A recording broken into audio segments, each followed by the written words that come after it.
So mga lods, tulad nga na nabanggit ko kanina dun sa kong video mga lods. So dapat tayo dito mga lods, maging careful tayo sa isa't isa. Yung hindi maging madamot, no? Kasi ang hiniling natin dito, kaya nandito tayo sa larangan ng Facebook, larangan ng Reels, larangan ng page. Kasi ang goal natin dito, makahako tayo ng maraming followers, mga lods. Di ba po? Totoo po yun, mga lods. Dapat dito kapag nag-engage tayo, mag-i-engage tayo sa isa't isa, mga lods. Ang gawin natin, i-engage din natin sila. Kahit pa sabihin na busy tayo sa araw-araw nating gawain, so siguro naman nagkakaroon tayo ng time para humawak ng cellphone. Galawin yung reels natin. Kasi di naman tayo pwede na hindi mag-post ng reels.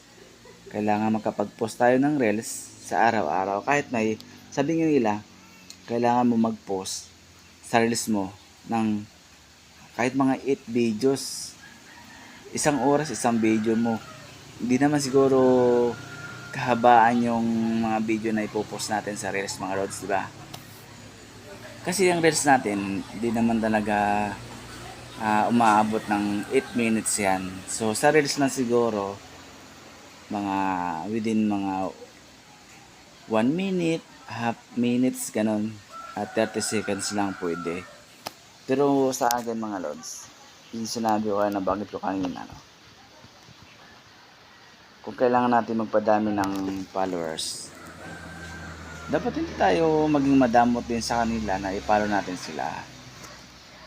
Kasi pag nakita nila na nag-follow tayo sa reels nila o sa page nila, pag nag-pump up tayo dun sa kanila, kumbaga tayo yung nangunguna dun sa notification nila, nakita nila tayo na nandoon tayo nag-follow. Siyempre, kahit ako naman, i-follow nyo ako.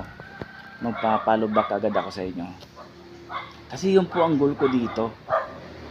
Hindi ko man kayo ma-follow back na una, pero asahan nyo kapag pinalo nyo ako, automatic po yan, magpa-follow back ako sa inyo. Totoo po yung mga lods. Hindi po ako nagbibiro sa mga sinasabi ko. Kasi marami na po akong nagagawang ganyan.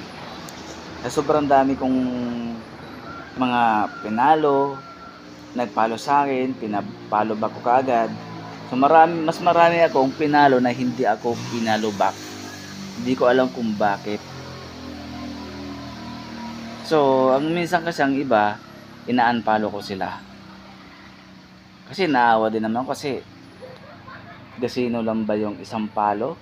Bakit i-unfollow ko sila? So, dapat tayo nagbibigayan, mga lods. Hindi ako nanghinayang sa follow ko. Kahit hindi nila ako i-follow back, okay lang sa akin, mga lods. Ang importante, napalo ko sila at nakatulong din ako ng konting follow. Kahit isang follow ko, importante na po yun. Kahit sa larangan ng Facebook, isang follow natin, importante na sa mga content creator natin yan.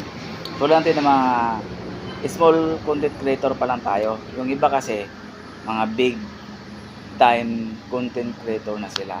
So kahit sila, hindi nila tayo ipapalo kasi sila marami ng followers. Mga famous na sila sa larangan ng Facebook. So yun lang po mga lods, hanggang dito na lang po yung video ko.